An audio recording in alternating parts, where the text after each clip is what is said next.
Oke sahabat-sahabatku, ketemu lagi sama Cahaya Trik. Gimana kabar kalian semuanya pada hari ini? Semoga kalian masih dalam keadaan sehat semua tentunya. Pada kesempatan ini juga Cahaya Trik akan membahas tentang ciri-ciri orang yang pemalas.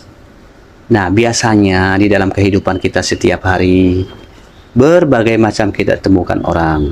Ada yang pemalas, ada juga yang tidak.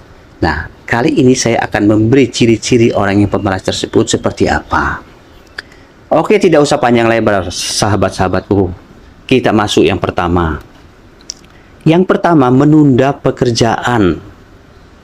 Nah, orang yang pemalas biasanya selalu mencari alasan untuk menunda-nunda suatu kegiatan ataupun tugas ataupun pekerjaan yang seharusnya dilakukan. Nah, orang yang pemalas biasanya ada saja caranya atau banyak akalnya untuk menunda suatu acara atau kegiatan tersebut. Inilah sangat merepotkan bagi orang yang pemalas. Oke, sahabat-sahabatku, kita masuk yang kedua. Yang kedua, kurang inisiatif. Biasanya orang yang pemalas tidak mau berusaha mencari kegiatan atau pekerjaan serta tanggung jawab. Biasanya orang yang pemalas juga dia hanya diam, walaupun dia tahu caranya. Tetapi dia malas untuk mengutarakan ide-idenya kepada orang lain. Karena dia tidak suka memperpanjangkan suatu kegiatan yang menyebabkan makan waktu yang lama. Nah, walaupun itu menguntungkan tetapi dia berusaha untuk menundanya. Dia selalu mengikuti sifat pemalasnya. Memang sangat repot sahabat-sahabatku. Umpamanya terjadi sama kita, segeralah kita merubah sifat kita supaya kita tidak jadi orang pemalas. Karena sangat merugikan bagi kita sendiri. Oke sahabat-sahabatku, kita masuk yang ketiga. Yang ketiga biasanya menghindari tanggung jawab. Nah, orang yang pemalas biasanya sering menghindari atau menyerahkan tanggung jawab mereka kepada orang lain. Seperti kegiatan-kegiatan atau suatu perkumpulan dan lain sebagainya. Yang menyebabkan orang lain yang menjadi tidak menyukainya. Kenapa? Karena orang pemalas selalu menjagakan dan selalu mengandalkan orang lain. Oke sahabat-sahabatku, sekarang kita masuk yang keempat. Yang keempat, kurang produktif. Nah, biasanya orang yang pemalas sering mendapatkan hasil kerja yang rendah. Karena waktu yang dia habiskan adalah untuk hal-hal yang tidak bermanfaat seperti pergi terlalu lama, entah kemana tidak jelas, yang tidak ada hasilnya. Dia hanya mengikuti rasa malasnya saja. Nah, inilah yang menyebabkan orang pemalas ini selalu tidak diandalkan oleh orang lain. Oke sahabat-sahabatku, sekarang kita masuk yang kelima. Yang kelima, tidak teratur. Nah, orang yang pemalas biasanya juga terlihat dari lingkungan kerjanya atau tempat tinggalnya atau rumahnya.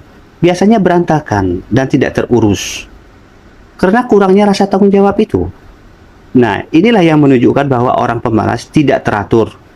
Misalkan suatu kegiatan atau kesibukan, umpamanya kerja bakti mungkin seperti itu. Nah, orang pemalas biasanya terkadang datangnya terlambat. Biasanya acara sudah berjalan, dia baru kelihatan batang hidungnya. Inilah yang menyebabkan orang lain tidak menyukai seorang yang pemalas ini. Ini yang sangat merepotkan bagi orang yang pemalas. Oke sahabat-sahabatku, kita masuk yang keenam. Yang keenam sudah tentunya banyak mengeluh. Biasanya orang pemalas sering mengeluh tentang apa saja, tanpa mencoba mencari solusi atau cara untuk memperbaiki keadaan itu. Dia hanya diam dan tidak mau berusaha keras. Nah, biasanya kalau sudah berkeluarga, orang yang pemalas ini biasanya suka menumpuk-numpuk hutang biasanya sahabat-sahabatku. Kenapa? Karena dia selalu menunda-nunda untuk pembayaran hutang dan memakai uang untuk kebutuhan lainnya. Nah, yang lebih lagi orang pemalas ini, kalau ada suatu kegiatan yang menyenangkan hatinya, maka dia ini tetap berusaha untuk menjalankannya. Nah, semoga kita semua harus lebih baik, karena sikap pemalas kalau sudah berumah tangga tidak ada gunanya, karena di rumah tangga seperti kebutuhan makan, sandang, pangan itu tetap jalan. Maka kita harus merubah sikap kita supaya kita menjadi yang lebih baik. Oke sahabat-sahabatku, kita masuk yang terakhir, yang ketujuh. Yang ketujuh, tidak suka menerima nasihat orang lain. Nah, orang yang pemalas biasanya kurang suka menerima nasihat dari orang lain. Juga malas untuk berkumpul dengan teman-teman atau sahabat-sahabat. Mereka cenderung lebih puas dengan keadaan yang dia lakukan pada saat itu saja, tanpa ada keinginan untuk berkembang seperti teman-teman yang lainnya. Oke sahabat-sahabatku, moga ciri-ciri di atas itu kita pelajari untuk menambah wawasan kita dan pengetahuan kita tentang pemalas ini. Semoga kita semua akan lebih baik. Apalagi kalau sudah berkeluarga, sifat pemalas itu kita buang. Karena di dalam rumah tangga tidak ada sifat pemalas, karena kebutuhan rumah tangga dan lain sebagainya itu tetap jalan, tidak bisa ditunda. Seperti makan, seperti kebutuhan sandang pangan itu tidak bisa ditunda, dalam rumah tangga tetaplah jalan, dan untuk kebutuhan yang lainnya. Oke sahabat-sahabatku, semoga ini bermanfaat tentunya. Sampai ketemu di video saya selanjutnya. Terima kasih.